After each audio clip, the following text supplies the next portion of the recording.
Salut à tous, alors aujourd'hui je vais vous faire donc un tuto électricien.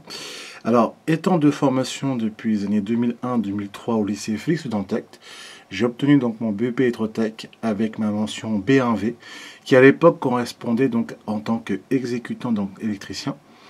Donc après je m'amuserai à faire une autre vidéo par rapport à en parler par rapport à ça. Donc pour les anciens de l'école de Félix Dantec, tous les anciens que j'étais donc de la seconde jusqu'en terminale, on a fait beaucoup sur la partie domestique et triphasé. Et dans ma maison, en fait, j'ai tout qui est donc en triphasé parce que j'ai en maison, en cave, rez-de-chaussée et premier étage. Et j'ai fait donc deux en 3G5, rez-de-chaussée, cave, atelier et en 3G4 pour en finir en monophasé tranquillement pour le premier étage. Alors, ce que j'aimerais faire avec vous par rapport à cette vidéo, c'est déjà vous expliquer à peu près une base fondamentale pour le triphasé, ce qui est très important de faire. Donc déjà, ce que vous remarquerez pour un 3G5, trois phases différentes qui sont pour l'école maintenant du marron, gris et noir, donc avec neutre et terre bien évidemment, pont neutre que nous faisons sur les interrupteurs différentiels comme ceci. Alors bien évidemment, première recommandation pour l'électricien qui soit novice ou bien évidemment le petit bricoleur du dimanche, tout soit mis hors tension. Donc là bien évidemment il n'y a aucune travaux de base sur le sujet, mais au moins vous faire comprendre comment ça marche. Pour les nouveaux interrupteurs différentiels qui existent en triphasé, il y a deux systèmes. Comme vous pouvez voir, c'est qu'à l'époque, on avait en amont et en aval en serrage à vis. Aujourd'hui, il se trouve que en amont.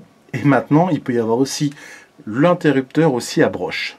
Broché, auquel l'appareil n'est pas du tout fourni donc, dans la boîte pour l'interrupteur. Donc moi, je préfère travailler à l'ancienne.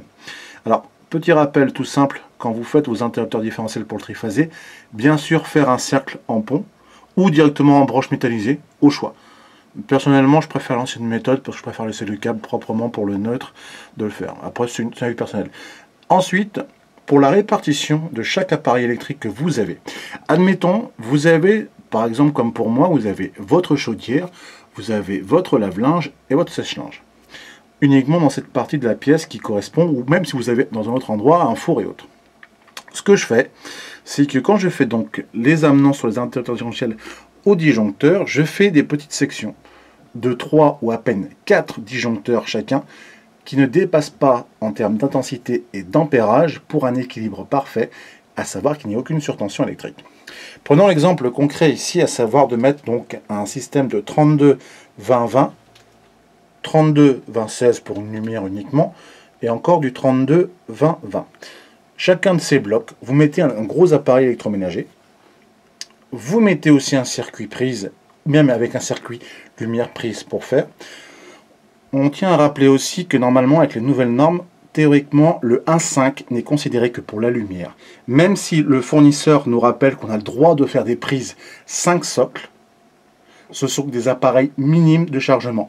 Lampe de chevet, radio, des choses très peu consommables, mais tout ce qui est en termes d'électroménager, c'est en 2.5. Micro-ondes, four, qui est bien sûr à 32, comment ça s'appelle, les plaques, les frigos, ce genre de choses. Donc, c'est du 20 et du 32 ampères, et il est toujours très important pour la personne qui achète de bien vérifier l'ampérage de votre appareil pour s'assurer qu'il n'y a pas un surchauffe. Plus le câble est gros, mieux c'est, car ça évite de chauffer. Ça, c'est une base. Ensuite, concernant la base pour les ponts, pour ceux qui s'en rappellent, si je vous montre à peu près pour ici, le côté esthétique, en fait, ça dépend, parce que pour l'instant, je n'ai pas encore terminé. C'est de bien faire, parce que sur les broches de terre qui sont là, il n'y avait que 5. Donc j'ai fait deux rappels de pont pour avoir 15 à 16 pour la terre. Pareil pour en 3G4 pour alimenter ici, l'autre ici pareil. Généralement, pour les appareils électroménagers, c'est toujours conseillé de mettre du 3G4. Pourquoi? 1. Ça vous évite le problème du câble qui chauffe par rapport à l'activité donc de la machine. De mettre que du 2.5 pour les prises qui soient frigo et ce reste. Et le 1.5 comme je disais pour les petites choses comme ça. Ça c'est très important. Comment différencie-t-on le câble en lui-même? Alors, pour le 1.5, il est simple. Tout petit, tout simple en termes de grosseur. C'est du 1,5 mm. Après pour le 2, pareil. Du 6 pour le 3G5. Donc on le voit bien par rapport à la grosseur et l'épaisseur du câble, ne serait-ce que par rapport à la caméra. Et c'est pour ça qu'il est toujours très important de ne pas se confondre lorsque vous achetez, surtout quand vous demandez par rapport à un service de compagnie de vente de câblage, la qualité du produit que vous recherchez. Donc ça, c'est la base basique. Dans les tutos que j'aimerais vous présenter par rapport à ce genre de choses, c'est que je vais vous montrer comment fait-on pour installer correctement donc un câblage, pour vous apprendre une base fondamentale de comment fait-on. Le petit ABC, proprement.